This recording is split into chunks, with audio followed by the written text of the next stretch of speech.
Monkey Playdays. Hello and welcome back to Snuff Monkey Playdays. And today we're reading Snow White. Yes, I'm going to read Walt Disney's Snow White and the Seven Dwarfs.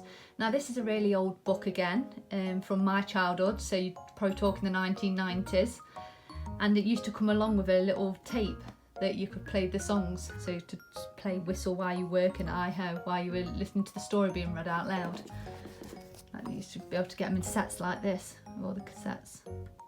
So they're really good. Right, let's begin. Once upon a time, long, long ago, a lovely queen sat by her window sewing. As she worked, she thought, if only I had a little daughter, how happy I would be. Dreaming, she pricked her finger with her needle. 3 drops of blood fell on the snow white linen.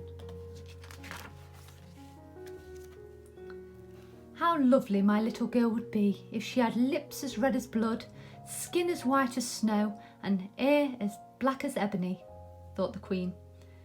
Some time later, a little daughter was born to the queen, and she was just as beautiful as the queen had hoped she might be. The happy mother decided to call her baby Snow White, but the queen was very ill, and when Snow White was still a little girl, her mother died. Snow White's father, the king, was broken-hearted. For many years he was sad and lonely. But at last the lonely king married again, and there was great rejoicing in the land. His new queen was very beautiful to look upon, but alas, her heart was cold and cruel. The queen was vain too. She would spend hours dressing herself in fine clothes and brushing her black hair. Then she would stand by the mirror and admire herself. She was so vain that she wanted to be the most beautiful woman in the kingdom. Now the queen's most prized possession was a magic mirror. Every day she asked it, "Mirror, mirror on the wall, who is the fairest of us all?" If the mirror replied that she was the fairest in the land, the queen was happy and all was well. But sometimes another lady was named. Then the queen would fly in such a terrible rage that the people around her trembled with fear, and the wicked queen would order the poor lady to be killed. Meanwhile, Snow White was growing up to be more and more beautiful, and as well as being pretty, she was so sweet-natured that everyone loved her, everyone but the queen. The queen looked at Snow White jealously. At last she could stand the sight of the lovely princess no longer. She banished Snow White to the servants' quarters. Snow White's fine clothes were taken away from her, and she had to dress in rags like the other servants. And like the other servants, Snow White had to work very hard. She slaved from early morning until late at night, scrubbing and cleaning the palace floors, washing the dishes, sewing and mending the queen's clothes. As she worked, she would sing so sweetly that the birds would come to listen to her voice. She will soon lose her beauty, thought the wicked queen, for who can call her lovely in her old rags and with her hands roughened by work? Nevertheless, the queen went to her mirror and day after day asked the same question. Mirror, mirror on the wall, who is the fairest of us all? The wicked vain queen was still afraid that one day Snow White would grow up to be more beautiful than anyone else in the land. While she worked, Snow White dreamed beautiful daydreams about a handsome prince. Someday she knew he would come and carry her off to his castle in the clouds. It seemed to the jealous queen as she watched Snow White that the princess grew in loveliness as each day passed. And indeed, though Snow White wore ragged clothes, her beauty was plain to see. At last came the day the queen had been dreading. Mirror, mirror on the wall, who is the fairest of us all? She said, and the mirror replied, her lips blood red, her hair like night, her skin like snow, her name Snow White. The hungry queen called her huntsman to her. Take the princess into the forest and bring me back her heart in this jewelled box, she said. The huntsman bowed his head in grief. He had no choice but to obey the queen's command.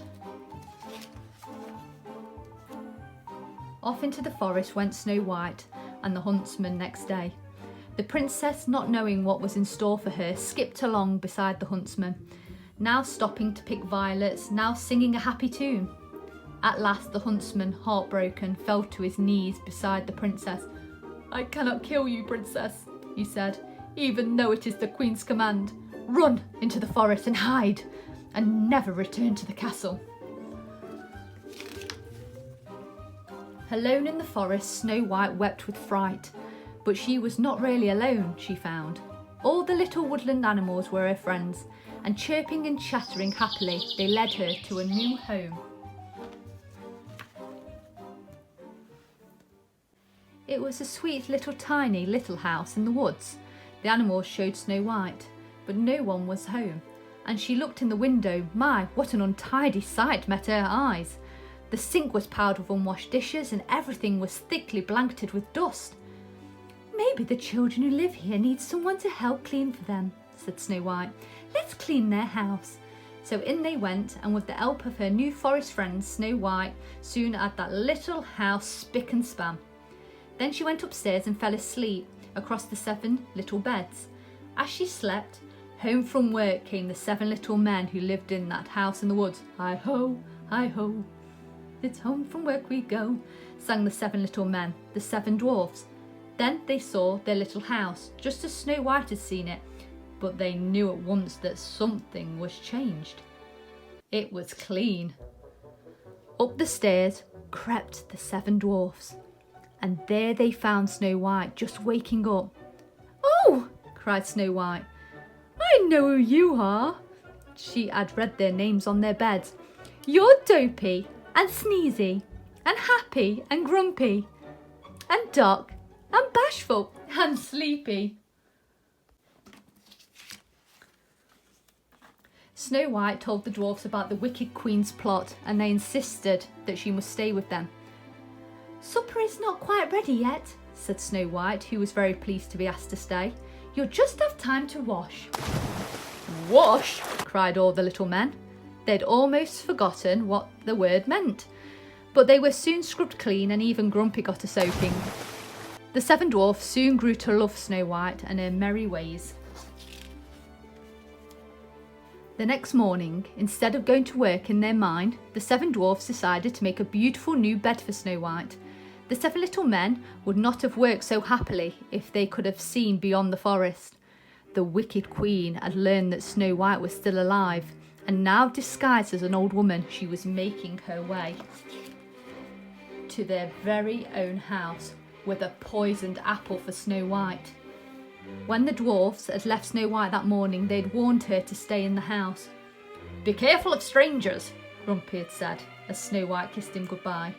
And Snow White had promised that she would be careful. Later that day, the old woman knocked at the door. Alas, Snow White could not resist the magic apple. She took one bite and sank lifeless to the floor. Hurrying away, the wicked queen fell into a deep chasm and was never seen again. But that did not bring Snow White back to life. The sorrowing dwarfs laid her on a bed of gold and crystal and kept watch over her night and day. One day, a handsome prince came to the forest and saw Snow White. Charmed with her beauty, he kissed her. At last, Snow White awoke. The 7 dwarfs danced with joy, and the prince carried her off to his castle in the clouds. The end. Snow White lived happily ever after.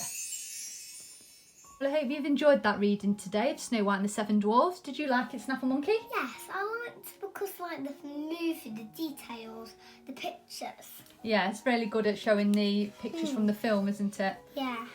But it is a little tatty, as you can see. Yeah. I just told you it was old. And I play with it. I always like a lot, and my mum is like, "Where's the page in the video?" I know, it comes out, doesn't it? It comes out of the book. Yeah. But yeah, so thank you for watching. Please subscribe to our channel, and thank you for our subscribers so far. We really do appreciate it. Yeah. And God bless. God bless.